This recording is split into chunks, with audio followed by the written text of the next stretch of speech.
السلام عليكم ورحمة الله وبركاته.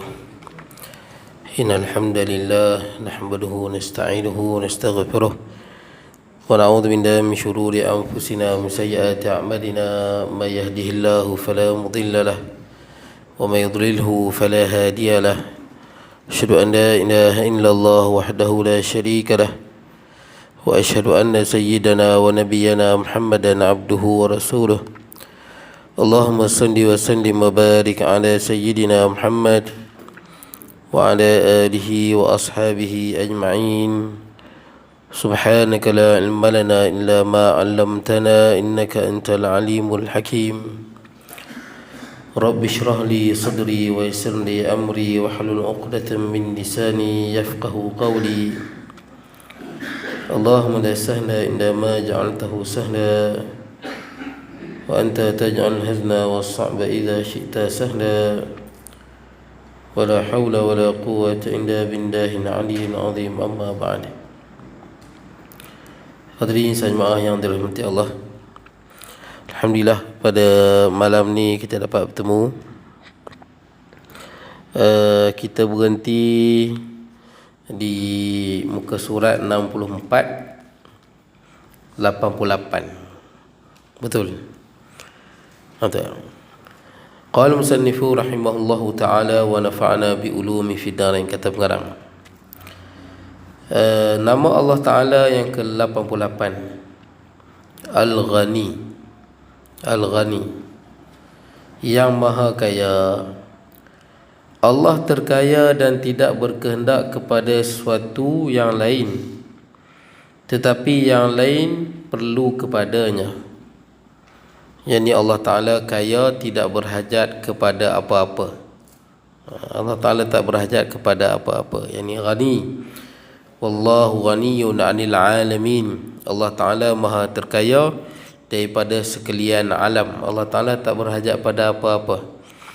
Dalam ayat yang lain, ya ayyuhan nas wa antumul fuqara'u ila Allah. Wahai sekalian manusia, yani orang Islam ke bukan Islam ke, kerana hakikatnya Allah lah Tuhan yang sebenar.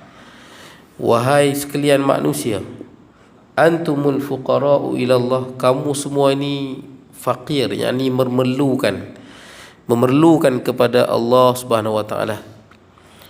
Wallahu wal ghaniyul hamid, sedangkan Allah Taala lah yang maha kaya dan maha terpuji. Kita tuan-tuan, orang Islam, bukan Islam, orang baik, orang jahat, semua pada hakikatnya berhajat kepada Allah Subhanahu wa taala.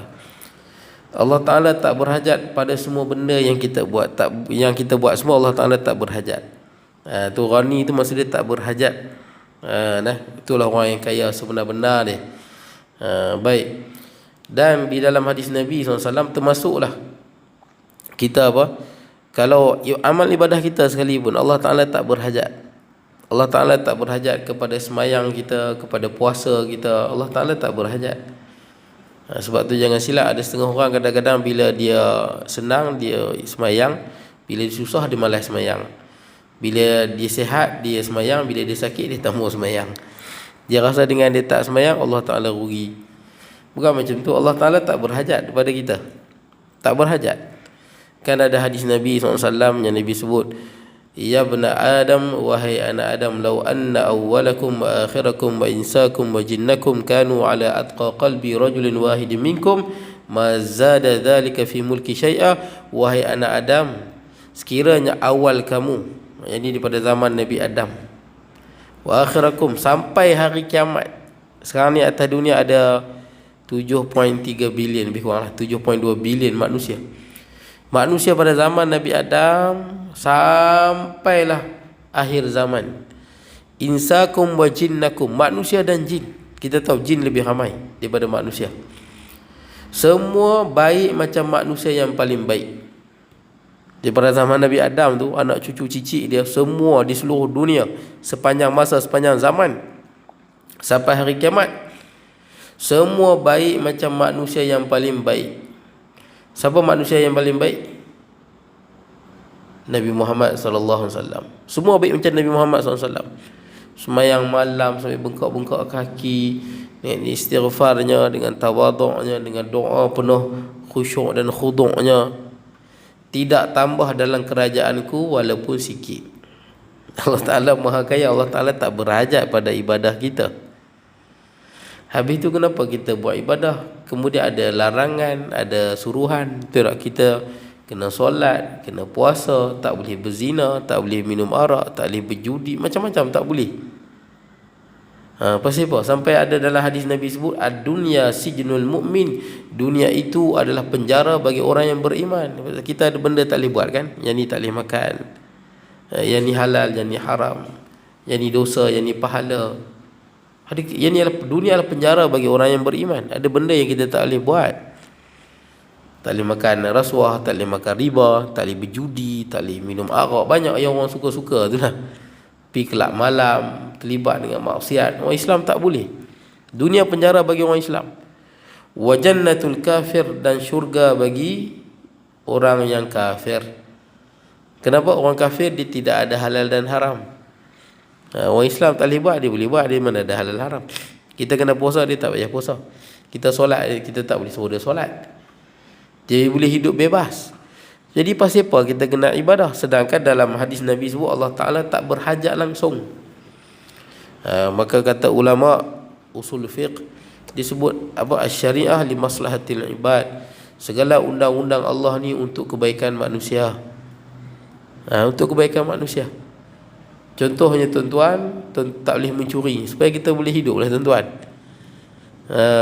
Tak boleh rasuah supaya pentadbiran itu okey tuan-tuan, tak jadi salah guna kuasa. Jalan yang patut 1 juta jadi 500,000 ke 200,000, tak elok lah jalan tu. Masjid, ada satu masjid tu di belah, adalah di luar negeri Perak, buat masjid elok-elok tapi berlaku rasuah sehingga dikurangkan apa, bahan ni, bahan piling dia. Runtuh masjid tuan-tuan, buat punya cantik, runtuh. Yalah, kurangkan bahan. Di mana boleh kurangkan bahan, dia jadi tak tahan lah tuan-tuan. Jalan pun sama, dia ada yang kuat, ada yang tak kuat. Bahan tu bila dikurangkan dia jadi tak kuat. Sebab nak dapat projek pun terpaksa bayar rasuah. Jadi nak untung balik macam mana? Dia kena ambil daripada nilai projek tu lah. Kalau projek tu 10 juta, dia nak dapat projek tu pun dia dah rasuah 1 juta. Dia kena ambil daripada nilai projek tu, belum kira untung dia lagi. Baik. Jadi tak boleh berjudi. Rosak masyarakat kalau berjudi. Tak boleh minum arak tuan-tuan. Kita semua tahu minum arak ramai orang mabuk, langgar orang tuan-tuan. Tak boleh bunuh orang, tak boleh berzina. Pasal apa tak boleh berzina? Rosak nasab. Kita tak tahu siapa bapak kita. Kalau kita apa, tok nenek kita lupa pakat berzina tuan-tuan, tak berkahwin, kita pun tak tahu siapa bapak kita. Siapa nak jadi wali kita, siapa nak yang mewarisi harta siapa yang kita nak mewarisi. Kalau hidup tanpa apa, siapa nak tak mau apa, siapa nak tak kenal bapak dia, tak tahu bapak aku yang mana pun tak tahu. Ramai sangat. Nasab rosak. Sebab tu segala undang-undang dia nak menjaga apa? Menjaga manusia. Kerana kasih sayang Allah Ta'ala lah adanya undang-undang, hukum hakam halal dan haram. Lepas tu yang semayang, puasa, pasal apa? Tuan-tuan, orang yang semayang, orang Islam antara orang yang paling kurang kalau dia solat. Kalau dia solat, dia jaga kesihatan, dia solat, dia jaga hubungan dengan Allah, mustahil lah dia bunuh diri tuan-tuan. Mustahil dia bunuh diri. Pasal apa solat? Solat untuk memenuhi rohani, untuk kita juga. Tengok negara yang maju, kalau di belah Amerika, Eropah, bunuh diri itu bukan satu kesilapan. Dia tak anggap salah. Bunuh orang salah, bunuh diri sendiri tak apa. Pasal dia anggap itu nyawa sendiri, hak mereka. Kita tak boleh. Nyawa kita hak Allah. Mana boleh kita suka-suka cabut. Baik. Di Korea, di Jepun, banyak kes bunuh diri walaupun hebat. Pasal apa? Kosong. Rohani itu kosong. Solat ni dia nak penuhi rohani dalaman, supaya jangan kosong. Bila tak kosong, bila jiwa ni penuh tuan-tuan, dia boleh menghadapi liku-liku dalam kehidupan. Sebab tu tuan-tuan, bila solat, kosongkan minda, fokus pada bacaan, supaya jiwa kita menjadi semakin besar. Itu fungsi semayang. Fungsi semayang, zikir, puasa, semua tahulah puasa tu untuk kesihatan. Hatta orang yang apa, hatta kita puasa, ramai je bukan Islam yang puasa. Kita puasa bulan Ramadan, tuan-tuan jumpa Cina, India, ada yang puasa agak sebulan. Pasal dari segi kesihatan dia bagus. Semua tuan-tuan dalam Islam tak ada yang sia-sia. Semua untuk kebaikan makhluk. Allah Ta'ala tak berhajat. Itu menunjukkan Allah Ta'ala kaya. Sebab tu zaman Nabi SAW ada seorang lelaki, dia mai ke Madinah, dia masuk Islam. Bila dia masuk Islam, maka isteri dia melahirkan anak lelaki. Kita tahu orang Arab ni dia suka anak lelaki. Kemudian unta dia beranak banyak. Maka dia kata apa? Dia tengok, baguslah. Bila dia masuk Islam, isteri dia dapat anak lelaki. Pasal orang Arab memang suka anak lelaki. Dan unta dia beranak banyak. Dia kata apa? Hadza dinun hasanun. Islam ni bagus. Bila aku masuk, aku dapat apa? Dunia lah. Tak apalah. Selang berapa tahun dia mai pula ke Madinah. Tahun tu isteri dia melahirkan anak perempuan. Orang Arab ni dia kurang berkenal anak perempuan. Ni cerita dulu tuan-tuan. Dulu. Sebab dulu hidup susah. Kalau anak lelaki ni boleh angkat barang ni, angkat barang tu, boleh berperang, mempertahankan kabilah, keluarga. Kalau anak perempuan ni kalau dah tak ada pendidikan, tak ada kawalan, biasanya besar-besar kadang-kadang jadi pelacur, memalukan keluarga. Itu yang ni cerita zaman dulu. Bukan cerita zaman sekarang. Zaman sekarang perempuan Arab pun hebat-hebat dah tuan-tuan. Baik. Jadi tahun tu dapat anak perempuan. Dan tahun tu binatang ternak dia kurang melahirkan anak. Dia kata bahaza dinun su. Apa Islam ni? Agama teruk. Masa dia dapat nikmat, dia kata Islam tu bagus. Bila dia dapat susah, dia kata Islam ni teruk, Islam ni. Dia murtad. Dia keluar Islam. Dia keluar Islam. Pasal dia tak dapat apa yang dia nak. Tu yang dalam Quran sebut wa minan nasi may ya'budullaha ala harf. Di kalangan manusia ada yang menyembah Allah di atas jurang. Maksud dia menyembah Allah ni duduk di tepi jurang. Bila-bila dia boleh terjun dalam gaung, dalam jurang yang dalam. Pasal apa? Dia bukan ikhlas mengibadahkan daripada Allah, dia cari dunia ya. Tu disebut dia menyembah Allah duduk di tepi jurang. In asabahu khairun itma'anna bih. Kalau dia mendapat kebaikan, kenikmatan, dia rasa tenang dengan agama Islam. Wa in asabathu fitnatun inqalaba ala wajhi. Tapi kalau dia dapat benda yang tak sedap dengan hati dia, macam tadilah dapat anak perempuan yang tak sesuai dengan nafsu dia, binatang ternak dia kurang, dia keluar. Khasirat dunya wal akhirah, kata Allah. Dia rugi dunia, rugi akhirat. Sebab dia tak faham konsep, tuan-tuan. Yang pertama, hidup ni memang dia ada susah, dia ada senang. Tuan-tuan tengoklah orang Islam dengan orang bukan Islam. Ada tak orang bukan Islam yang susah? Ada. Ada. Ada tak orang bukan Islam yang bunuh diri? Ada kan? Masa PKP dulu, yang bapa ada yang bisnes dia tak laku, dia terjun bangunan. Hidup ni susah. Dia tak mengenal sama ada Islam atau bukan Islam, baik atau punya. Hidup ni cabaran. Allah Ta'ala sebut dalam Quran, tak kira siapa pun manusia. Laqad khalaqnal insana fi kabad. Sesungguhnya kami jadikan manusia itu dalam kepenatan, dalam kesusahan. Kabad, susah, penat-penat. Tuan-tuan bangun pagi, tuan-tuan kerja kan. Kerja, cari rezeki, mai semayang. Lepas tu asar ni tuan-tuan mai malam, tuan-tuan maghrib ni tuan-tuan dengar kuliah pula. Sagi malam tuan-tuan dah tak larat. Itu biasa tuan-tuan. Laqad khalaqnal insana fi kabad. Manusia dijadikan dalam penat dan lelah. Sampai tahap kita penat dan kita kena rehat. Kadang-kadang kita tension. Dalam ayat yang lain Allah Ta'ala sebut lagi jelas. Ya ayyuhal insan, wahai manusia. Dia tak sebut wahai orang beriman, wahai orang Islam. Maksud dia seluruh makhluk yang bernama manusia. Innaka kadihun ila rabbika kadhan famulaqih. Apa makna dia? Sesungguhnya kamu semua berpenat lelah. Berpenat lelah, berusaha secara penat dan lelah menuju Tuhanmu sehingga kamu bertemu dengannya. Hidup ni tuan-tuan, kita berpenat lelah, kita berjuang untuk hidup. Bukan kita, binatang pun sama. Tengok binatang kan, tengok National Geography, macam mana singa nak dapat makanan, kami susah lagi. Kadang-kadang dia pun mati tuan-tuan, kena sondoi. Macam buaya macam nak dapat. Tapi kena jihad, kadang kena berlawan, kadang bergaduh sama buaya. Hidup begitu tuan-tuan. Kadihun, yang ni kita bersusah payah. Ada orang dia tak faham konsep tu.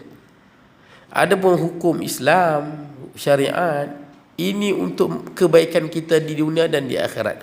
Tapi hukum dunia begitulah, dia ada naik, dia ada turun, dia ada naik. Itu dunia tuan-tuan, begitu dia. Sama ada Islam atau bukan Islam, dunia begitu. Nak bagi tahu bahawa dunia ni bukan tempat yang abadi. Carilah akhirat-akhiratnya abadi. Jadi ingat Allah Ta'ala tak berhajat pada ibadah kita. Sebab saya pernah jumpa orang lagu tu, pernah saya jumpa. Dia semayang, tapi bila dia kena kecil manis, kaki dia berlubang, dia tak solat. Dia kata Allah bagi aku sakit, nak mau solat. Ada saya jumpa tuan. Saya tak tahu dia meninggal dah lah. Dia meninggal tu tobat tak tobat saya tak tahu. Padahal saya tengok dia bila dia kecil manis, kaki dah berlubang, tapi duk makan makanan manis-manis. Padahal tak boleh. Kaki dah berlubang-lubang lah. Dah bau macam ikan kering lah. Ikan kering lah. Orang apa? Yang orang ikan kering, yang orang bubuh jemuk. Macam tu lah kadang-kadang bau kaki orang kecil manis ni kalau dah berlubang-lubang lah. Dia masih lagi makan benda manis-manis. Lepas tu dia bagi tahu kat saya, dia kata kalau nak makan manis ni boleh walaupun kecil manis. Bacalah bismillahilladzi la yadurru ma'asmihi syai'un fil ardi wala fis sama' huwas samiul alim. Mana boleh tuan-tuan. Cerita tak boleh. Kalau benda tu dah tak sesuai dengan kesihatan kita tuan-tuan, nak baca apa memang tak boleh makan, itu saja.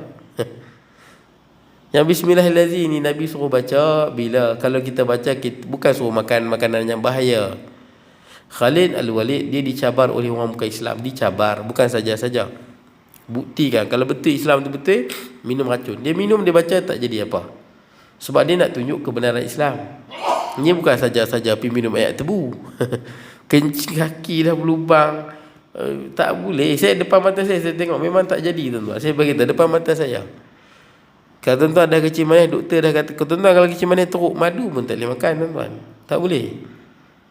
Bukan kata madu tu tak bagus, tapi kondisi kesihatan kita tak sama.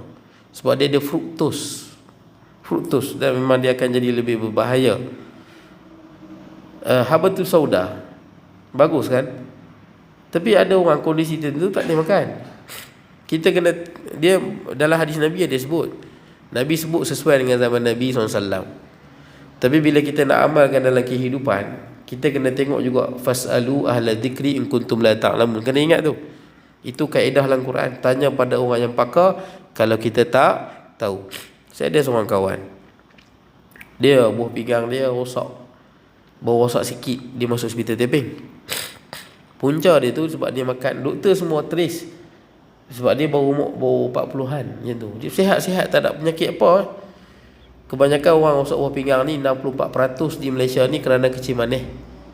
Tuan-tuan yang kecil manis, kalau nak jaga buah pinggang, tuan-tuan kena makan ubat kecil manis. Kalau kecil manis tuan-tuan tinggi dalam darah, buah pinggang lama-lama dia memang akan breakdown lah, dia rosak. Buah pinggang akan rosak pasal gula terlalu tinggi. Yang kedua pasal darah tinggi. Yang itu kerap berlaku.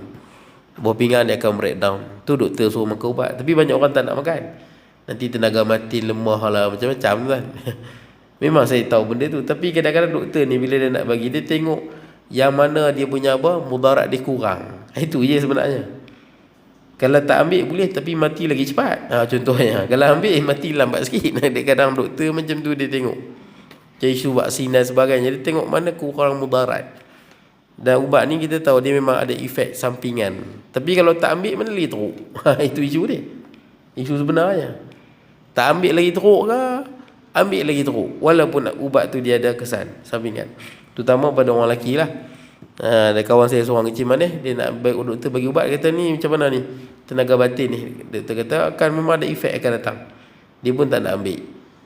Dia jaga-jaga kalau tak nak ambil tu. Kalau darah dia terlalu kerap, tinggi gula, memang buah pinggang akan breakdown, akan rosak. Baik, sama darah tinggi, tak nak ambil ubat darah tinggi. Jaga-jaga. Kawan saya umur 34 meninggal, buah pinggang rosak, punca darah tinggi lah. Padahal tak pernah ada kecil manis, tak pernah ada apa-apa, buah pinggang dia rosak. Umur 34 meninggal. Dua gitu tuan-tuan. Buah pinggang dua-dua rosak. Ada seorang kawan saya lagi tu umur 40-an. Bila masuk hospital Taiping, dia baru beli habatus sauda tu kan. Ada habatus sauda syarikat apa tu? Olive House Olive House. Olive House. Dia bagus bukan tak bagus tuan-tuan. Habatus sauda, minyak zaitun semua bagus. Cuma kadang-kadang kondisi badan kita tu kena tengok juga. Dia boleh terima. Macam tuan-tuan lah, kata tuan tengah pening, badan panas. Tak sesuai habatus sauda. Habatus sauda tu panas. Dia dah memang cukup panas. Kawan saya dia ambil habatus sauda tu yang dia sangat pekat. Sangat pekat. Dos dia tu sangat tinggi. Yang buah lidah. Dia ambil selang beberapa minggu, buah pinggang dia rosak. Maka doktor taping tanya-tanya, dia jadi kecut kan. Tanya-tanya, doktor shock itu lah. Pasal buah pinggang dengan habatus sauda ni, kalau ikut kajian ni memang dia tak matching. Dia tak boleh, dua tu tak boleh. Kalau tuan-tuan okey buah pinggang, habatus sauda bagus untuk jaga kesihatan. Tapi dia ada limit lah. Madu bagus, tapi tuan-tuan makan satu pinggan madu tak bagus lah tuan-tuan. Habatus sauda tu bagus. Tuan-tuan makan satu pinggan, mati kita tuan-tuan. Dia tak boleh. Dia dah had. Saya dah pesan kat kawan saya pergi ziarah dekat Taiping, saya kata cikgu kena stop dulu kot, saya kata. Stop sat dulu. Sebab panas tu habatus sauda. Stop sat. Saya pun buat bacaan juga. Kalau ada masalah buah pinggang, habatus sauda ni kena stop sat. Adapun dalam hadis Nabi ubat segala penyakit, ulama dah jelas lah. Ibnu Hajar Al-Asqalani jelas penyakit kerana sejuk, suhu. Kalau ke Arab kan sejuk sungguh, boleh bawa banyak penyakit. Jadi bila ambil habatus sauda boleh berubat banyak penyakit. Sesuai lah di negara Arab tu.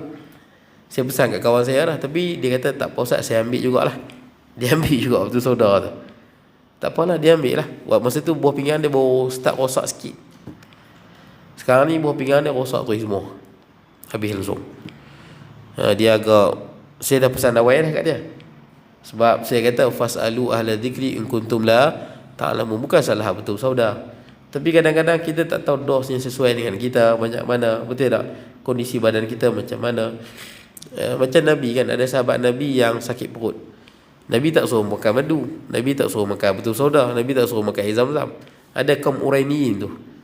Nabi kata apa? Pi minum susu unta yang dicampur dengan air kencing unta. Dan dia pun minum sembuh. Kita orang Malaysia sihat-sihat pi minum tuan-tuan. Balik Malaysia bawa apa sesama unta, penyakit unta tu kan. Piramli sebut dah sakit unta dulu kan. Awal ada kan sakit unta. Kurang vitamin C. Sakit unta.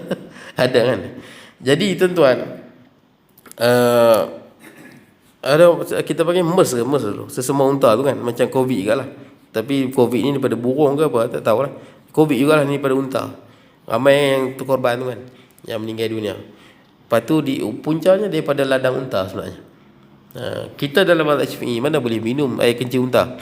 Tuan-tuan pergi Mekah, pergi ladang unta. Kalau ada air kencing unta dengan susu tu, tuan-tuan sihat, tuan-tuan jangan minum. Dalam mazhab Syafi'i hukum dia haram. Kalau sakit dibenarkan. Kalau sakit. Tuan-tuan kalau pergi ladang unta, mana mahal? Air kencing unta ke susu unta? Air kencing ni. Pasal air kencing lagi mahal. Pasal tak tahu bila nak kencing. Mahal lagi. Itu yang tuan-tuan pergi kat kandang unta, tuan-tuan tengok ada orang yang jernih dengan susu. Minum dia campur minum, kata elok. Tuan-tuan dah ikut mazhab Syafi'i tak boleh, sebab dalam hadis tu suruh kalau dalam keadaan sakit. Boleh dah. Ubat ni kadang-kadang kita merujuk kepada pakar tuan-tuan. Baik. Tak apalah. Itu yang pertama. Yang kedua hadis tadi Nabi sambung, Nabi kata apa? Ya bani Adam, wahai anak Adam, lau anna awwalakum wa akhirakum, sekiranya awal kamu, wa akhirakum dan akhir kamu, wa insakum wa jinnakum, manusia dan jin, kanu ala afjari qalbi rajulin wahidin minkum, semuanya jahat macam manusia yang paling jahat, makhluk paling jahat. Daripada zaman Nabi Adam sampai hari kiamat, di mana-mana, di setiap masa, semua jahat macam makhluk paling jahat. Siapa makhluk paling jahat? Iblis. Iblis makhluk paling jahat. Tak boleh dah tuan-tuan lah. Kita buat jahat lagu mana pun, rekod makhluk paling jahat Iblis dah pegang. Orang tak boleh jadi jahat pada Iblis. Paling baik Nabi Muhammad SAW. Kalau semua jahat macam Iblis, ma naqatha dzalika min mulki syai'a, tidak kurang dalam kerajaanku walaupun sikit. Tak kurang walaupun sikit. Saya nak beritahu apa? Kita yang berhajat pada agama Allah. Faham tak? Bukan agama Allah yang berhajat pada kita. Dengan kita mengamalkan Islam, hidup kita amat bahagia dunia dan di akhirat. Adanya Islam untuk kebaikan manusia di dunia dan di akhirat. Jangan salah faham tuan-tuan. Ingat bila kita sakit tak payah sembahyang macam tadi. Jangan. Sama lah tuan-tuan, kalau tuan-tuan dah gout teruk kan, doktor dah kata dah tak boleh makan seafood, gula tak boleh. Saya ada gout. Saya pun tak perasan rupanya gout ni gula pun tak boleh tuan-tuan. Jadi efek dia lagi sakit rupanya. Di samping tuan-tuan tak boleh makan daging, tak boleh makan macam-macam lah, seafood apa semua, rupanya gula pun tak boleh. Saya perasan kalau minum air manis gout tu dia jadi lagi sakit. Kawan saya muda pada saya lagi tuan-tuan, muda lagi, buah pinggang out. Gout dia tinggi sangat, asid urik dia tinggi pun, rosak buah pinggang rupanya. Rosak lah, dah dialisis dah. Umur baru 35 tuan-tuan, muda pada saya lagi. Dialisis lah. Jangan pula tuan-tuan dah gout, doktor kata tak boleh makan, tak apa, bismillahirrahmanirrahim. Bukan nak kata bismillahirrahmanirrahim tak bagus. Bismillahirrahmanirrahim itu memang kita baca, saya baca tiap pagi dan petang, supaya kita tak kena gigit dengan binatang berbisa. Dalam hadis Nabi ada sebut, ada satu sahabat Nabi digigit oleh binatang berbisa. Nabi kata kalau dia baca bismillahirrahmanirrahim 3 kali, binatang berbisa takkan gigit dia. Boleh lah. Tapi jangan tuan-tuan dah baca bismillahirrahmanirrahim, tuan-tuan pergi suar tangan tuan-tuan dalam mulut buaya, itu cari penyakit. Tuan-tuan pergi ambil picit lipan. Jangan. Itu bacaan dia bismillahirrahmanirrahim. Tapi kalau benda tu dah mudarat dan kita tahu benda tu mudarat, kita janganlah tuan-tuan ambil. Betul tak? Jangan ambil, benda tu mudarat. Ni saya tengok orang pakcik yang saya kata tu lah, dah kencing manis, makan benda manis, tapi baca bismillahirrahmanirrahim, penyakit makin teruk. Dan terakhirnya meninggal. Memang saya tengok kencing manis makin teruk, dan dia meninggal dunia. Walaupun dia yang bagi tip kat saya. Dia bagi tip kat saya, kata tak apa, kencing manis pun baca yang tu, dia pun meninggal pasal itu tuan-tuan. Itu menunjukkan pentingnya ilmu. Betul tak? Pentingnya ilmu. Dan semua amal ibadah kita buat kerana Allah Subhanahu Wa Taala. Termasuklah kita tinggal benda-benda yang berbahaya pada kesihatan kita. Habis tuan-tuan. Jadi ingat, kita yang berhajat pada ibadah. Tuan-tuan main mengaji kerana tuan-tuan yang, jangan tuan-tuan satu hari bisnes lingkup, malah main masjid lagi rugi tuan-tuan. Bisnes dah lingkup, masjid pun tak main, 2 kali rugi. Jangan kita dah sakit, malas sembahyang lah, sakit dah 1 hari, tak sembahyang lagi 1 hari. Dunia rugi, akhirat rugi. Baik, kemudian 89. Al-Mughni, yang maha pengurnia kekayaan, ia memberi kekayaan pada siapa yang ia kehendaki. Allah Ta'ala yang bagi kekayaan kepada siapa yang Allah Ta'ala kehendaki, sama ada di Islam ataupun bukan Islam. Allah Ta'ala yang bagi. Dan saya pernah sebut kat tuan-tuan banyak kali dah, kenapa Allah Ta'ala tak jadikan semua kaya? Semua kaya. Semua kaya. Tuan-tuan dalam bank semua ada 50 juta. Tuan-tuan seronok tak rakyat Malaysia? Contohlah tuan-tuan, saya pernah bagi contoh dulu kat tuan-tuan, saja saya ulang sekali lah. Katakanlah Perdana Menteri kita lah, Datuk Seri Anwar Ibrahim. Katakanlah kita jumpa Malaysia ni ada satu hasil bumi yang luar biasa, macam Dubai, Qatar. Kenapa kaya? Tiba-tiba ada minyak kan dalam bumi ni, jadi kaya. Rakyat tak banyak, hasil bumi terlalu banyak tu, yang kaya sangat tu Dubai tu. Katakanlah kita jumpa satu hasil bumi lah di Malaysia ni yang sangat mahal dan nilai dia trilion. Maka Perdana Menteri kata macam ni lah, dia putuskan disebabkan kita jumpa hasil bumi yang sangat luar biasa, Perdana Menteri putuskan untuk bail-in kepada seluruh rakyat Malaysia yang ada. Rakyat Malaysia berapa ramai? 33 juta, 34 juta lebih kurang. 17 juta orang Islam lebih kurang. Jadi rakyat Malaysia yang ada 34 juta ni, Perdana Menteri kata tak apa, kita bagi mereka seorang 10 juta. Bukan 500, bukan 1000, seorang 10 juta. Cukup hari Isnin semua buka akaun 10 juta. Seronok tuan-tuan. Seronok lah tu. Kalau saya tak seronok. Kecuali saya seorang dapat. Tak apa. Pasal apa? Kalau semua dah 10 juta tuan-tuan, siapa nak pergi laut?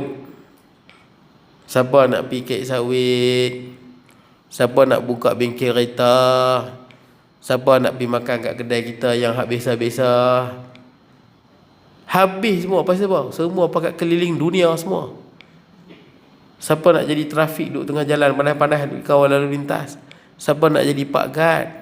Siapa nak betul bumbung kita? Siapa nak pergi kebun kita kek sawit? Saya cikgu lalu 10 juta. Pengetua marah. Berhenti kerja. Duit banyak. Betul tak kan? Aku duit pun banyak. Makan tak habis aku tunat 10 juta banyak tuan-tuan. Kalau tuan-tuan sebulan 10,000. Sebulan 10,000. Kalau setahun baru 120,000. Setahun 10 tahun baru 1.2 juta. Betul tak? 10 tahun baru 1.2 juta. Kalau 40 tahun baru 4.8 juta. Ui, banyak tu. Betul tak kan? Belanja 10,000 pun banyak tu. Kita ada 10 juta. Berhenti kerja pun tak apa, ambil air kerja. Ui, jam tuan-tuan. Hancur negara tuan-tuan, hancur. Silat-silat imam masjid pun tak ada dah tuan-tuan. Betul tak? Imam masjid, ustaz mengajar pun tak ada. Semua pakat melancung. Duit dah banyak, bila lagi nak berjalan? Runtuh negara tuan-tuan. Runtuh. Macam Jepun dulu kan, dia pergi cetak duit daun pisang banyak sangat. Cetak banyak, duit terlalu banyak berbanding dengan barang-barang yang berada di pasaran. Duit jadi tak laku. Baik. Tak apa tuan-tuan. Tapi nak ceritanya Allah Ta'ala jadi kita ni elok tuan-tuan. Ada yang kaya, ada yang sederhana, ada yang susah sikit, ada susah banyak, ada kaya sangat-sangat. Elok lah tuan-tuan. Ada orang rezeki dia cari apa? Tangkap, pergi ke laut. Alhamdulillah kita dapat makan. Pagi-pagi tuan-tuan boleh pergi mana? Tu pasar di Teping kan. Pasar pukul 4 pagi pergi cari. Pasal apa? Pasal ada orang yang rezeki dia pergi ke laut. Ingat senang pergi ke laut tuan-tuan. Susah. Muka ada orang rezeki dia pergi mancing udang galah. Oi, bukan senang mancing udang galah, lama nak tunggu. Tu rezeki dia. Kalau dia pun ada 10 juta, dia pun tak kelapak tuan-tuan nak tunggu punya lama udang galah tu. Baik. Ada orang rezeki dia semua ada pekerjaan supaya hidup ni okey tuan-tuan. Baik. Ada orang bawa lori dan sebagainya. Jadi Allah Ta'ala yang bagi kekayaan pada siapa yang Allah Ta'ala kehendaki. Cuma kita manusia tuan-tuan, kita kena berusaha. Tapi adakah ada jaminan pada usaha? Tak. Ada orang berniaga, saya pernah jumpa macam-macam berniaga, tapi sampai sudah semua tak jadi tuan-tuan. Berniaga ni tak jadi, berniaga tu tak jadi, macam-macam. Dia berniaga macam-macam tak jadi. Tapi ada setengah orang saya jumpa, sekali berniaga, pum, boleh tu. Ada juga. Kita kena usaha dan doa tuan-tuan. Bila kita kerja, cari rezeki, buat yang terbaik, usaha dan doa. Selebihnya serah pada Allah Subhanahu Wa Taala. Kena usaha betul-betul lah. Kalau kita dah berniaga nasi lemak tak laku, jangan kita kata aku ni memang rezeki Allah tentukan aku miskin. Nanti dulu bila berniaga nasi lemak tak laku, cek dulu. Boleh jadi nasi lemak tu tak sedap. Betul lah macam tu.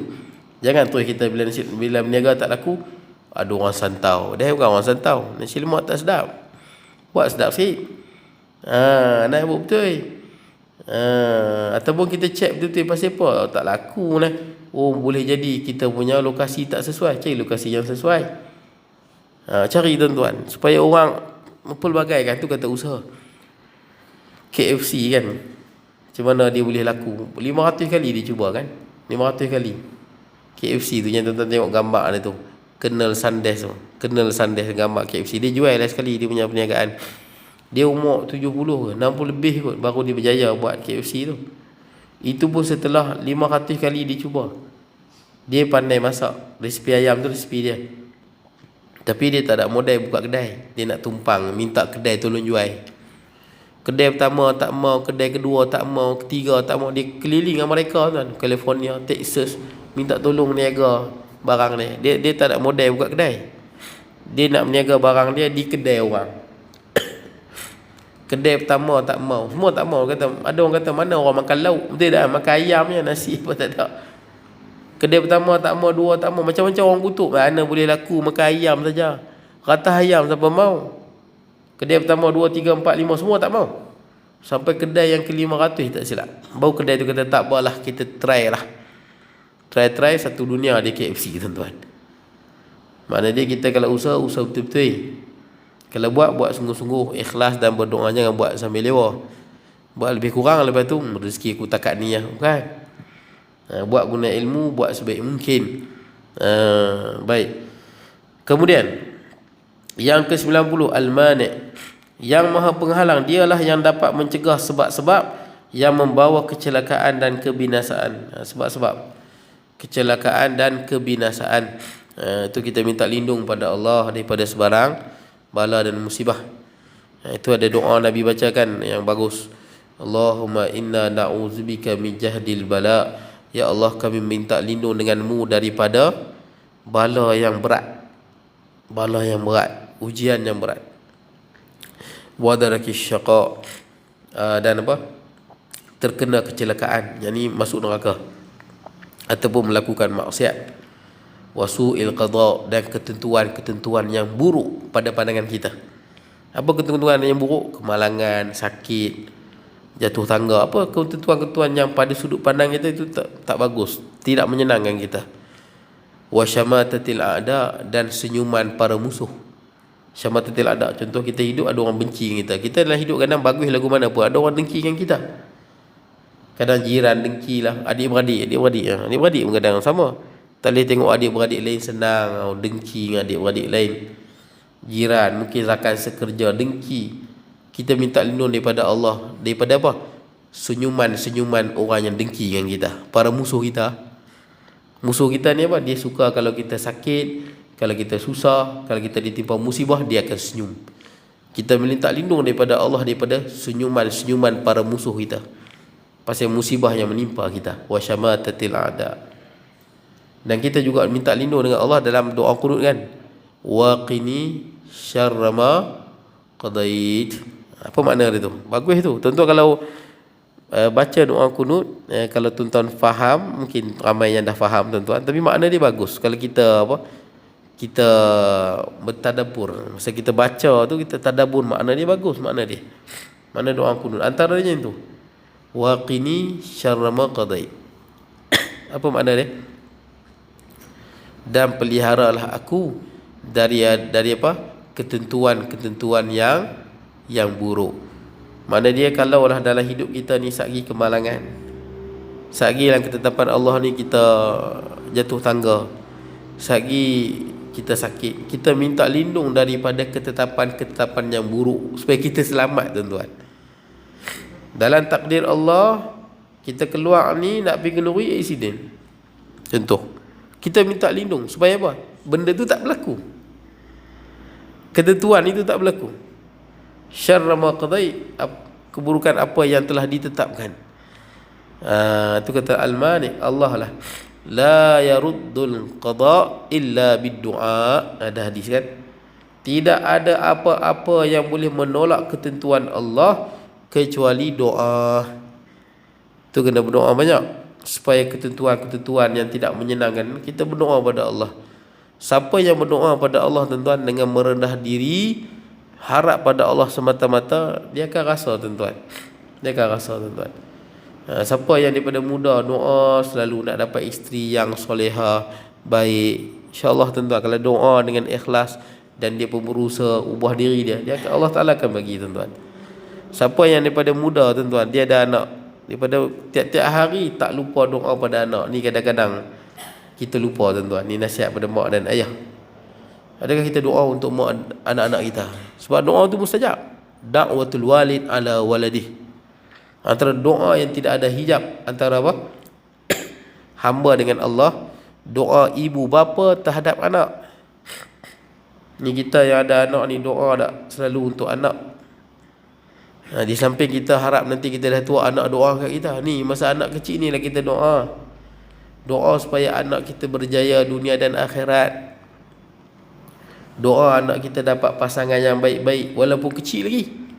Baru 6 tahun ustaz dah doa dapat suami isteri. Tuan-tuan, masa tu saya berjalan. Betul tak? Saya tuan-tuan, anak kita pada kecil tahu-tahu dah 20 dah. 25 sekejap yang masa berjalan. Ada dah anak doa selalu supaya dapat apa, calon suami isteri yang baik. Ya Allah, murahkanlah rezeki anakku. Doa. Ya Allah, bimbinglah anakku ke jalan yang benar. Ya Allah, jadikanlah anak-anak kami ni anak-anak yang taat kepada Allah dan Rasulnya dan berbakti pada kedua ibu bapanya. Doa daripada dia kecil lagi. InsyaAllah dia akan nampak kesan dia bila anak tu dah besar. Ini kadang-kadang kesilapan sebahagian ibu bapa, dia tak pernah doa anak dia. Ustaz doa langsung. Dia hantar anak. Yang lagi satu sedih, kadang-kadang dia hantar sekolah agama, ustaz selesaikan semua. Padahal dia tak tahu doa ustaz tak semakbul doa ibu dan ayah. Ibu dengan ayah lah doa yang paling mustajab. Lupa dah doa untuk anak. Sedihnya bila anak buat silap, mau makin hamun pula. Yang bukan-bukan. Dalam sujud kita, dalam solat kita, kita tak pernah doa untuk anak-anak. Jadi macam mana tuan-tuan? Jadi antara benda pesan lah pada anak ke cucu ke, kalau dah ada anak daripada kecil, doa supaya anak tu jadi anak yang baik, anak yang taat, anak yang selamat daripada kekufuran, daripada kemunafikan, daripada kefasikan, daripada perbuatan yang keji atau perbuatan yang meruntuhkan, memburukkan maruah dia di dunia dan di akhirat. Baik, itu al-mani. Seterusnya ad-dar, ini akan datanglah. Ad-dar ni pendek tuan-tuan. Ad-dar yang maha memberi bahaya, sama dengan yang tadi tu. Ini berhentilah tuan, dia sama dengan an-nafi'. Dia nanti kena hurai dua-dua tu, ad-dar dengan an-nafi', dia kena hurai sekali. Yang memberi bahaya dan yang memberi manfaat. Akan datang kita sambung di 91. Cukup sahaja tuan-tuan, saya mohon maaf kalau kekurangan dan sebagainya. Aku qauli hadza wa astaghfirullahal azim li wa lakum sa'il muslimin wa muslimat mu'minina wal mu'minat. Bismillahirrahmanirrahim. Allahumma ij'al jam'ana hadza jam'an marhuman tafarruqan ba'da tafarruqan ma'sumah wa la taj'al minna shaqiyyan wa la mahruman wa la matula wa sallallahu alaihi wa sallam. Alhamdulillah.